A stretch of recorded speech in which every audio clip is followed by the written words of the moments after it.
There's a certain kind of video that stops your thumb mid-scroll. Not because it is loud or shocking or full of explosions, but because something about it feels like you just walked into a room where people were whispering, and the whispering stopped the exact second you entered. You do not know what was said. You cannot prove anything was said at all, but you felt it. The air changed, and now you cannot stop thinking about what you missed. That is exactly what happened on November 9th, 2025, when a small, quiet clip from a National Service of Remembrance at the Cenotaph in London began spreading across the internet like a slow and steady fire. No explosions, no tears, no dramatic confrontation. Just two women on a balcony, dressed in black, surrounded by the weight of national mourning. And in between one breath and the next, one of them leaned toward the other, covered her mouth, and said something. Nobody heard it. The cameras caught the gesture, and that was enough to send the entire internet into a full detective spiral that it has still not recovered from. The two women were Queen Camilla, the wife of King Charles III, and Catherine, the Princess of Wales, more widely known to the world simply as Kate. Two of the most observed, most photographed, most speculated about women in modern history, standing shoulder to shoulder on one of the most solemn public occasions in the British calendar, sharing what looked very much like a private joke. Queen Camilla leaned in. Her gloved hand came up to shield her mouth, the way a schoolgirl hides a whisper from teacher. Kate turned toward her. A small smile broke across Kate's face, barely contained, the kind of smile that happens when something genuinely catches you off guard and your composure almost doesn't hold. The cameras were rolling. They're always rolling. The entire ceremony was being broadcast live to millions of people watching from their homes across the United Kingdom and around the world. Thousands of veterans and dignitaries stood in silence below. The occasion was one of the most formally solemn events on the royal calendar, a day dedicated to remembering the dead of two world wars, a day when even the smallest break in decorum gets noticed. And right in the middle of all of it, the current Queen of England covered her mouth and whispered something to the future Queen of England, and they both fought to keep their faces straight. That 40-second clip became one of the most replayed royal moments of 2025. To understand why the internet lost its mind over what appeared to be two women sharing a small smile, you have to understand what those two women represent to the people watching and what the history between them actually is. Because on the surface, a smile between a queen and a princess is nothing. Royals smile all the time. They are professionally composed. Their public faces are a skill honed over decades of standing in front of cameras while the world stares. A small private moment between two women who have known each other for years should register as nothing more than a warmly human detail in an otherwise formal day. But nothing about the relationship between Camilla and Kate has ever been simple, and the people watching that clip knew it.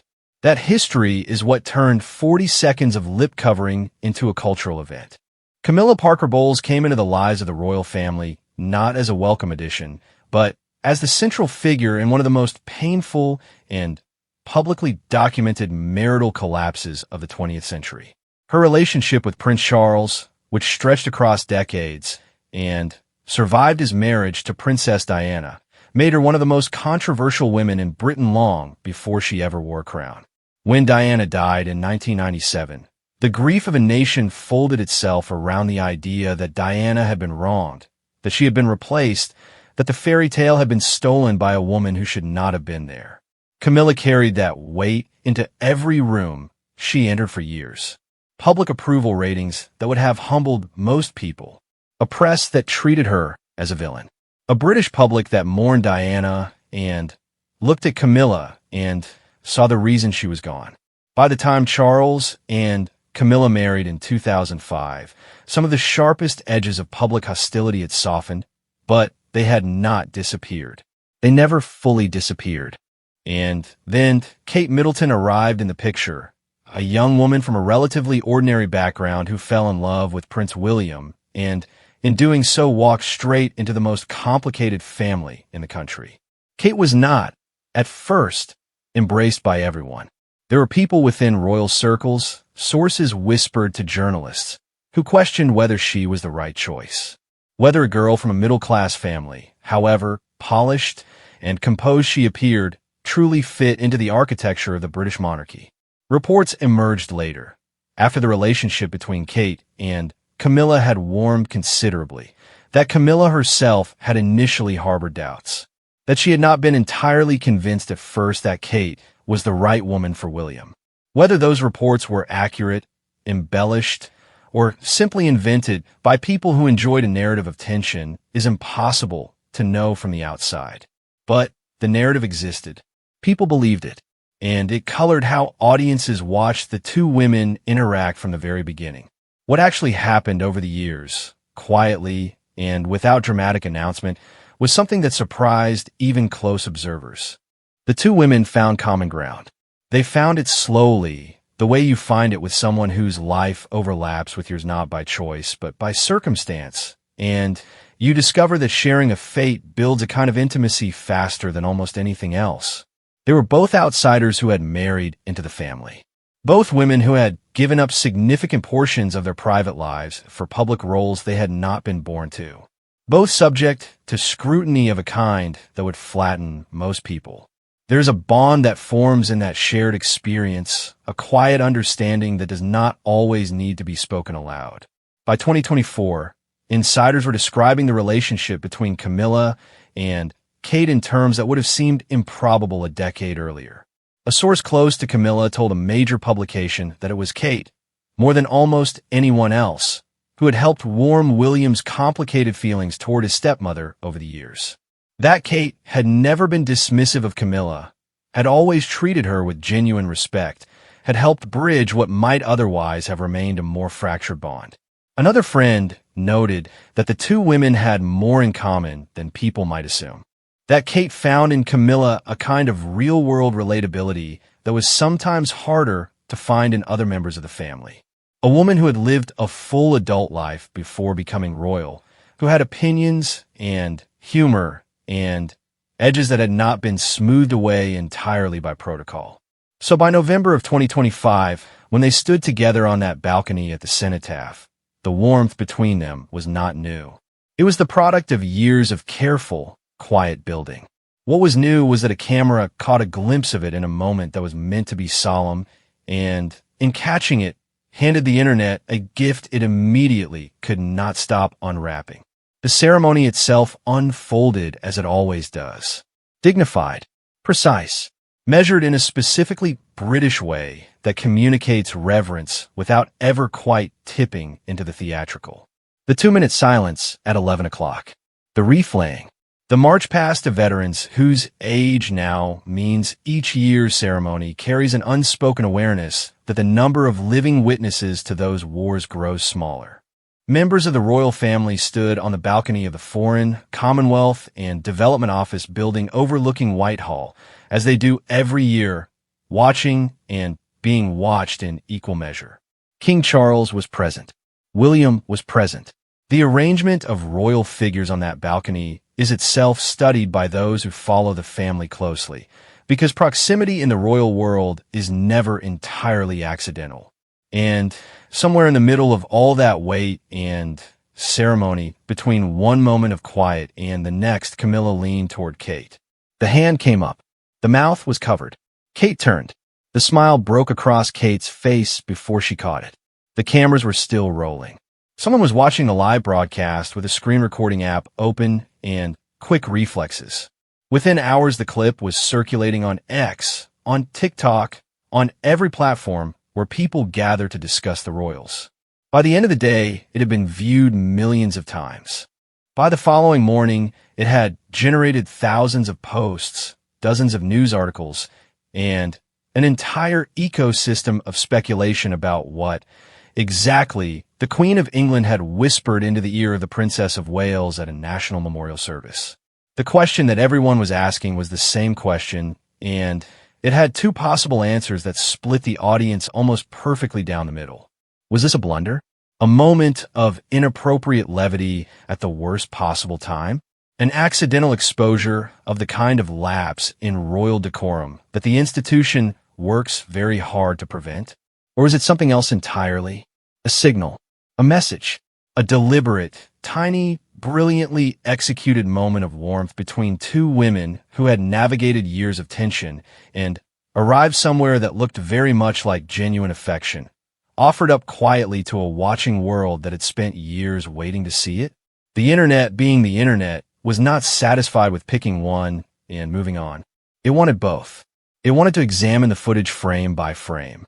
It wanted lip readers. It wanted royal experts on television explaining what the body language meant. It wanted historians pointing out precedents. It wanted people who had attended formal events to weigh in on whether covering your mouth to whisper constituted a social violation. It wanted everything simultaneously from every angle.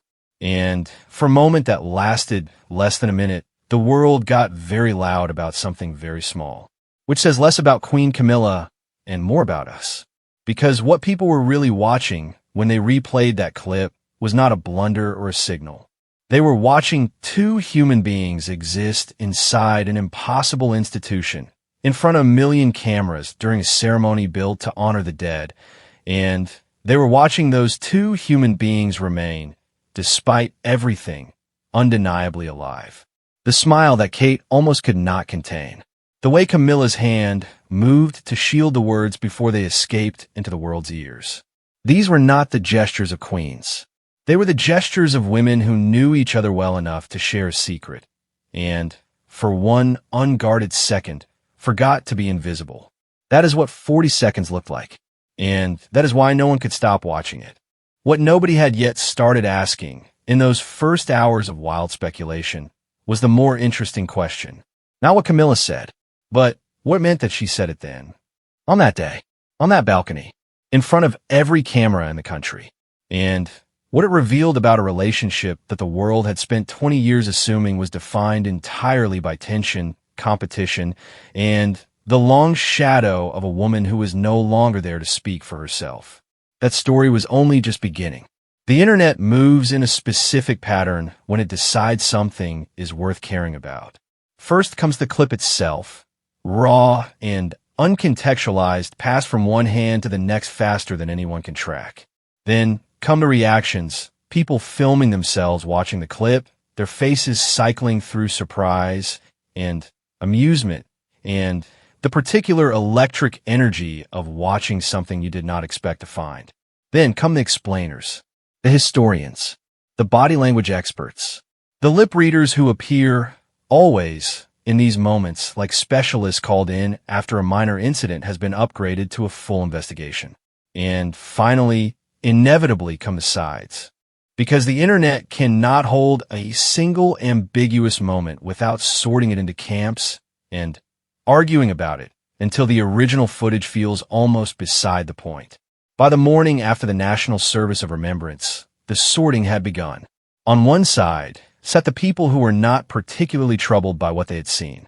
Their position was essentially this: two women who have known each other for many years were standing through a long and formal public ceremony, and at some point one of them said something quietly to the other, and the other found it funny. This happens between human beings. It happens between colleagues. It happens between friends. It happens, presumably, even between royals who are standing in front of cameras on one of the most solemn occasions in the national calendar. The 2-minute silence had passed. The wreaths had been laid. The moment of private levity, whatever it contained, had not interrupted anything sacred. People, the argument ran, were vastly overthinking a moment that amounted to two women being briefly and quietly human in a setting designed to suppress exactly that. On the other side sat the people who felt differently, and their feeling was less about the specific interaction and more about the context surrounding it. The National Service of Remembrance is not just any formal occasion. It is arguably the most emotionally weighted public ceremony in the British year.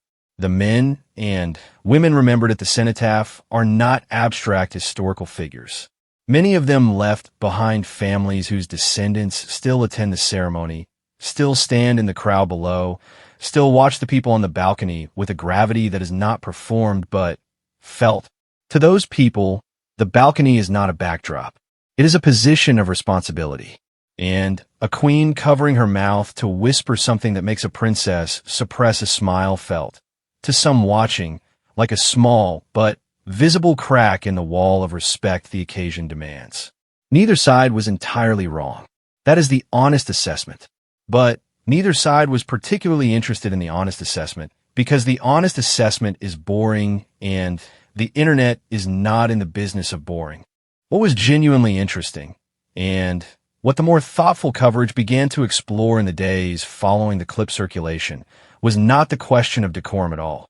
It was the question of what the moment revealed about where Camilla and Kate actually stood with each other in late 2025 and how they had arrived there from a starting point that most observers would have described generously as complicated. The backstory of the relationship between Queen Camilla and the Princess of Wales is one that the British public has been tracking, whether they wanted to or not, for the better part of 2 decades. It exists in the background of almost every major royal event, coloring how people interpret what they see. And it begins not with Camilla and Kate at all, but with a marriage that failed, a death that the whole world grieved, and the question of who carries the blame for both.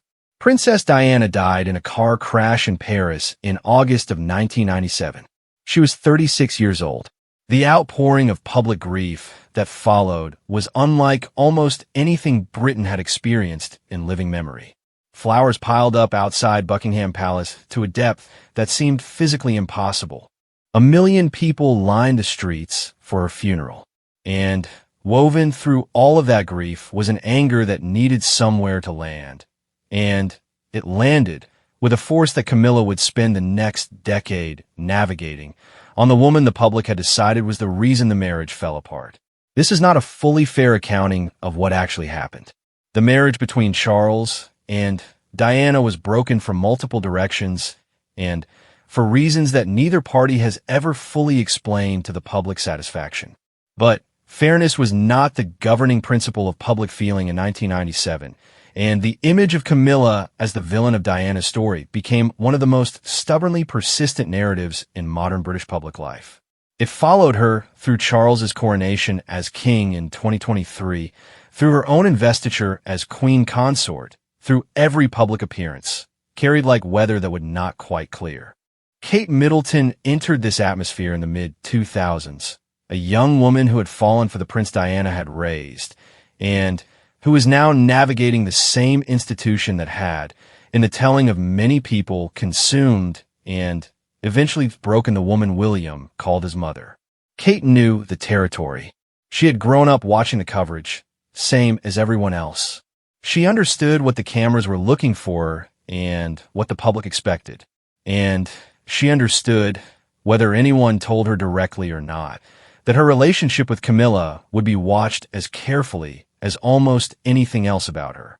The early years of Kate's presence in royal circles generated their own set of reports and rumors. Some of it was straightforwardly invented, the product of journalists filling space with speculation dressed as sourcing. Some of it may have been real.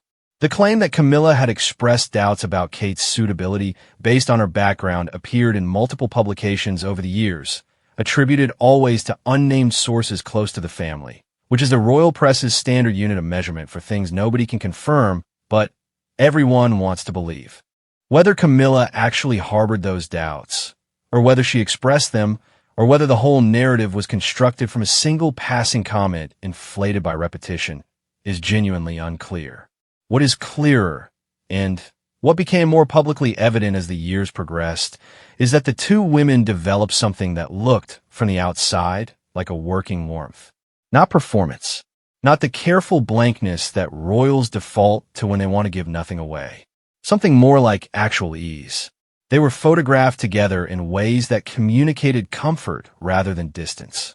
They were described by people close to the family in language that had shifted noticeably from the cooler diplomatic assessments of earlier years. And that shift, according to those who were paying close attention, had not happened by accident or by institutional pressure. It had happened because Kate made it happen. The account that emerged most clearly from those who knew the family was this. Kate had, from early in her marriage to William, treated Camilla with a consistent and genuine respect that was not a given and was not required. She had not cold-shouldered her. She had not performed warmth while privately maintaining distance. She had engaged with Camilla as a person, found what was genuinely findable in her, and built from there. Multiple sources described Kate as the person most responsible for the fact that William's relationship with his stepmother had become as warm as it appeared to be. The argument was that William's complicated feelings about Camilla, shaped inevitably by his understanding of what her relationship with his father had meant for his mother, would have been harder to soften without Kate's steady and private work of keeping the peace and building bridges. There is also the question of what the two women actually have in common, which turns out to be more than the surface contrast of their images might suggest. Camilla came into the royal family as a fully formed adult, a woman in her 50s with a life already behind her, who had never particularly wanted the spotlight, but had found herself inside one of the most intense spotlights in the world. Kate came in younger, but with a similar quality of groundedness, a woman who had not been raised inside the institution and brought to it certain instincts and preferences that were her own rather than trained into her. Both of them had, in different ways, been outsiders. Both had been assessed and found wanting by someone at some point on the basis of criteria they had not chosen.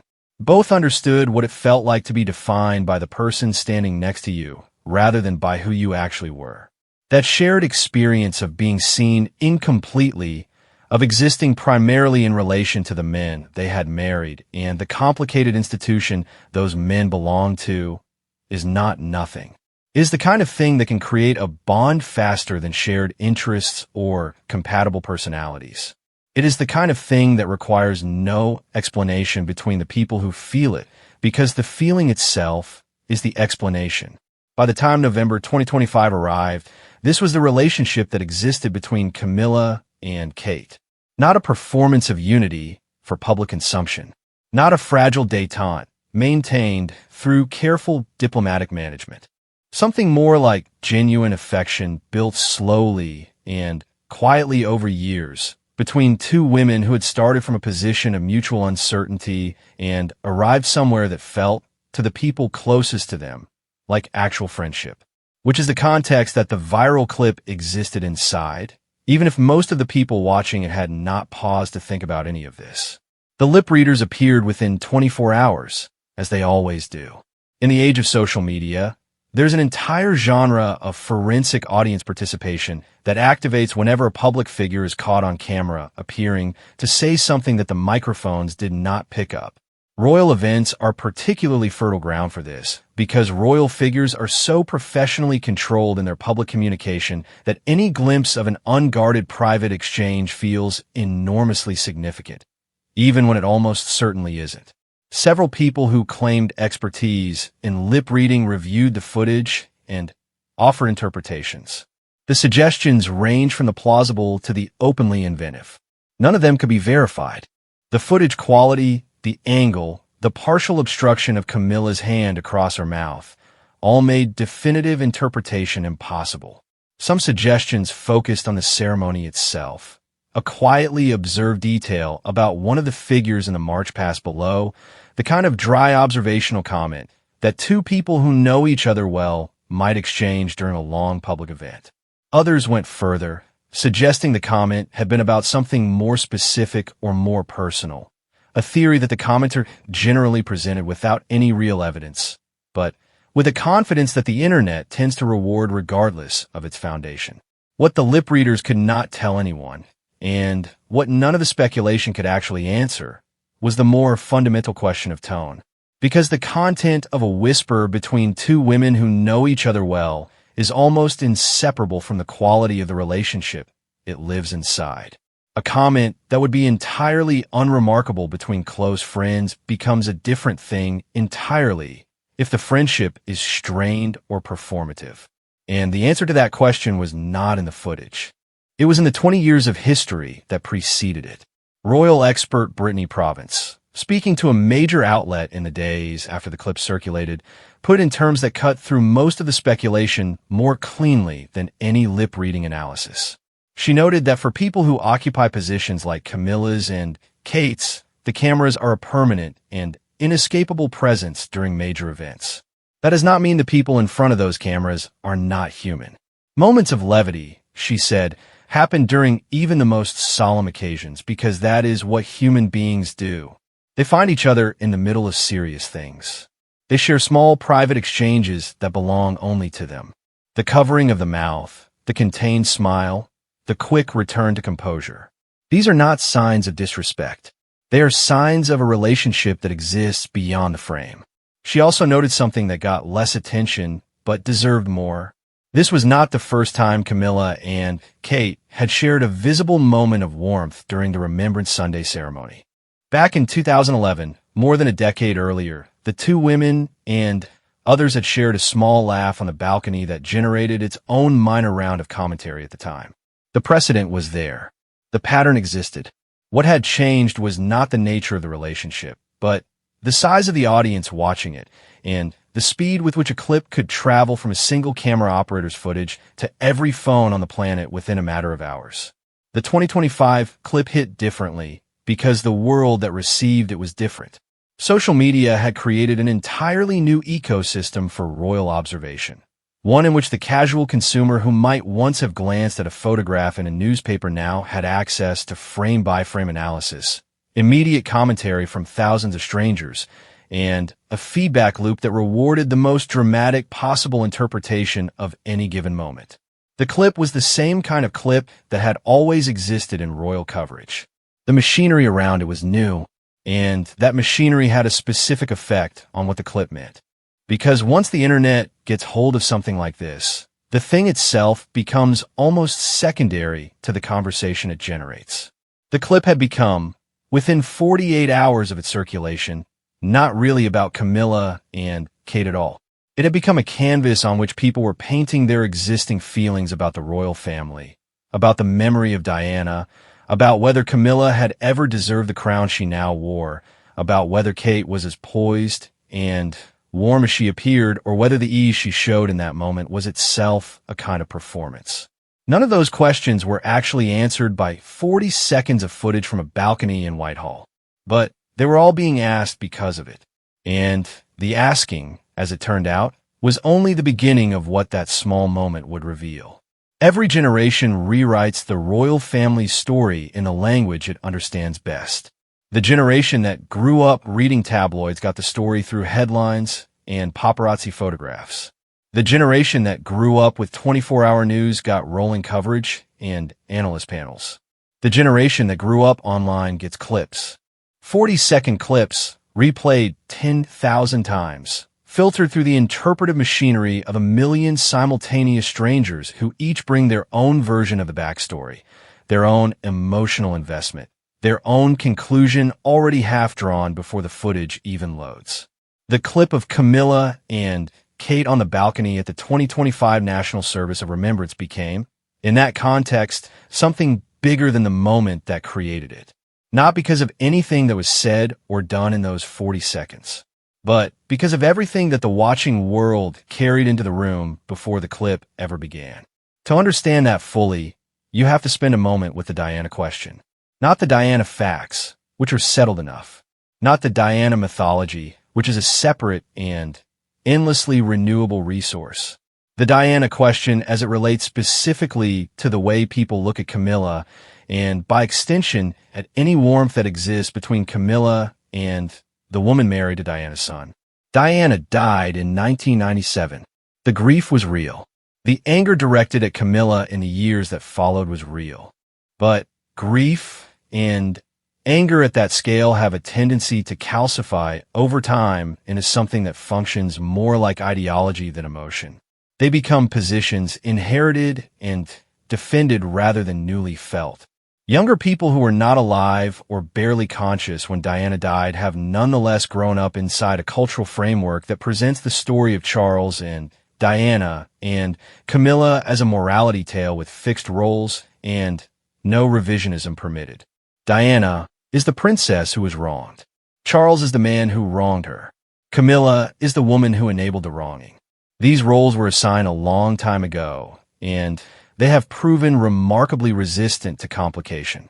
This is why, when the clip circulated and a certain segment of the viewing audience watched it, What they experienced was not simply curiosity about a private moment between two women at a public ceremony. What they experienced was something closer to dissonance. Because the warmth visible in that clip did not fit the story as they had received it. If Camilla was the villain of Diana's story, and if Kate, as the wife of Diana's son, was in some sense the custodian of Diana's legacy, then Kate being visibly at ease with Camilla, sharing something that made her smile, and then struggled to keep the smile from breaking fully across her face, was a problem. It suggested the story was wrong, or at least incomplete. And incomplete stories are deeply uncomfortable for people who have organized their understanding of family around one particular version of it. The counter-argument offered by those who have been watching the relationship between the two women more closely and more recently was that the clip was not a betrayal of anyone. That Kate finding genuine warmth in her relationship with her husband's stepmother was not a comment on Diana. That two things could be simultaneously true. Diana could have been failed by the people around her and the institution she married into, and Kate could have built something real with Camilla in the decades since. That history is not a ledger where every relationship must be zero-sum. That a smile shared on a balcony in 2025 did not undo or diminish anything that happened in the 1990s. These are reasonable arguments. They are also arguments that the internet, with its preference for clean narratives and ancient grudges, was not uniformly prepared to receive. What the more measured observers were pointing to in the coverage that appeared in the days after the clip's viral moment was the longer arc. The bigger picture of where the royal family found itself in late 2025 and what the moment on the balcony said about the institution's capacity to change, even if that change arrived quietly and without announcement. The royal family has survived for centuries by being, in practice, far more flexible and adaptive than it appears on the surface. Its public face is tradition, ritual, the reassurance of continuity. The same ceremony at the same time, the same clothes in the same colors, the same gestures performed with the same precision year after year, as if constancy were itself a kind of power. But underneath that surface, the institution has always been capable of absorbing change, accommodating it, and then presenting it to the world as if it had always been this way. The marriage of Charles and Camilla, once unthinkable, became fact.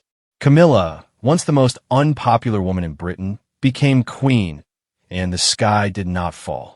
The public approval that had seemed permanently beyond reach eventually arrived, not because people forgot anything, but because time moved and the world did too.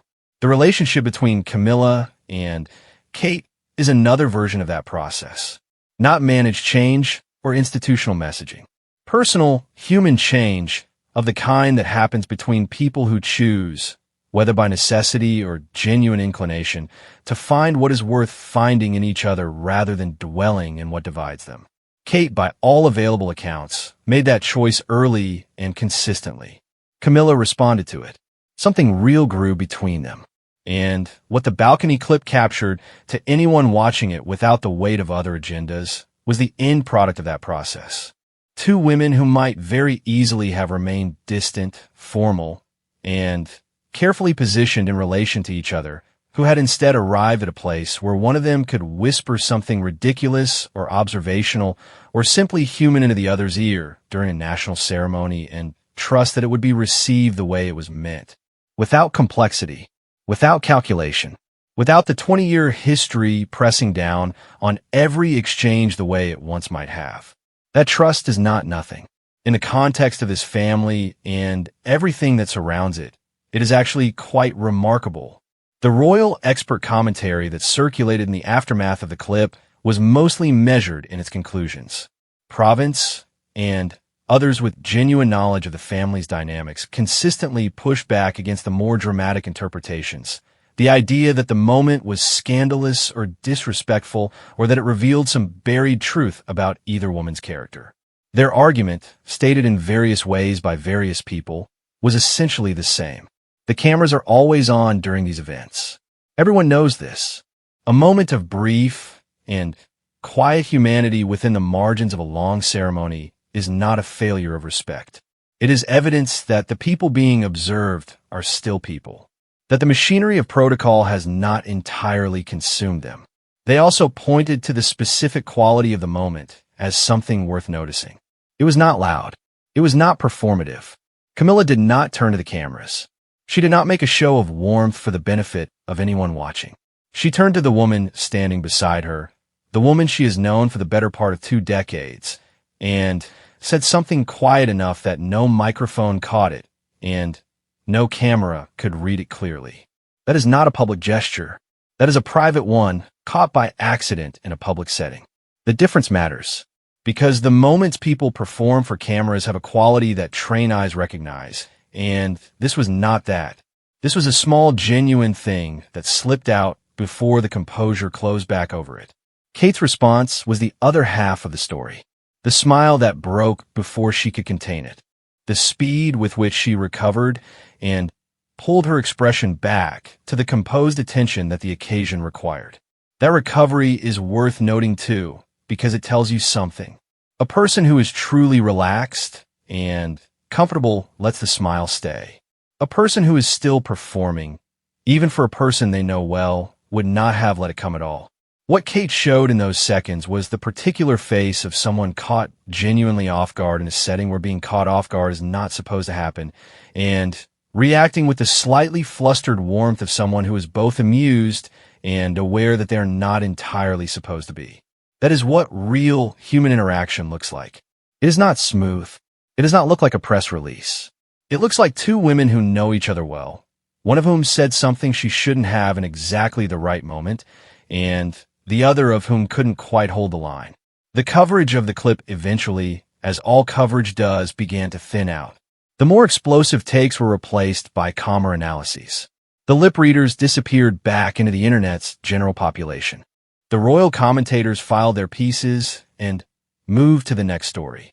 The clip itself remained on social media platforms, still accumulating views at a slower pace, bookmarked by royal watchers for future reference, occasionally resurfaced when the topic of Camilla and Kate's relationship came up in other contexts. But something about the conversation it generated was worth holding on to, because it illuminated something that goes beyond the specific moment and the specific women involved. It illuminated the way people use public figures to process things they cannot easily process directly.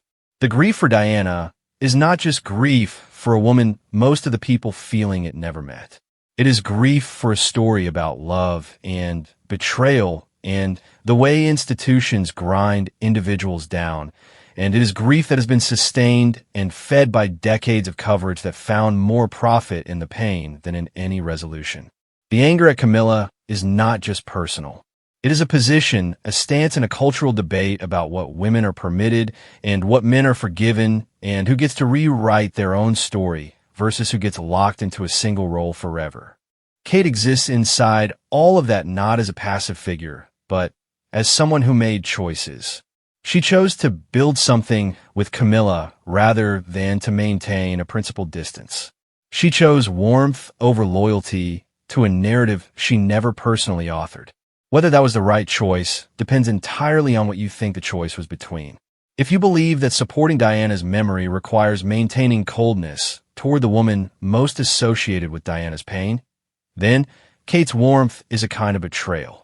If you believe that Diana herself, a woman described by everyone who knew her as deeply invested in human connection and the possibility of healing, would have recognized the value of her son's wife choosing peace over performance, then the warmth looks like something else entirely. Neither reading is available from 40 seconds of footage. Neither reading, frankly, is fully available from the outside at all. What is available is the image, the covered mouth, the contained smile, the private thing briefly made visible before the composure returned. And what that image holds, regardless of which story you bring to it, is evidence that something real had grown between 2 women in a family that had not always made space for real things. That amid all the ceremony and the cameras and the weight of decades of public narrative, 2 human beings had managed to find each other and stay found. That is the thing the clip actually shows if you watch it without the noise. Not a blunder. Not entirely a signal either, at least not a calculated one. Something quieter and more durable than either of those words can carry. A moment where the institution fell away for a second, and what it left behind was ordinary. Two women in black coats on a cold November morning, remembering the dead with the country around them, and in between one breath and the next, sharing something small that belonged only to them. The cameras caught it. The internet replayed it a million times. And in all that replaying, the moment remained exactly what it was. A private thing made briefly, inadvertently, beautifully public. Not the end of a story. Not even the middle of one. Just a small, uncalculated proof that some things survive even when everything around them is designed to prevent it. That warmth finds its way through. That history does not always win. The balcony stood where it always stood. The ceremony continued. The cameras moved on. And somewhere in the archive of everything the internet has ever noticed and saved and argued about and forgotten, 40 seconds of two women sharing a smile sits waiting to be replayed one more time by someone who needs to be reminded that the people inside the institutions are still, under everything, just people. That is the whole story. Simple and complicated at once. The way the real ones always are.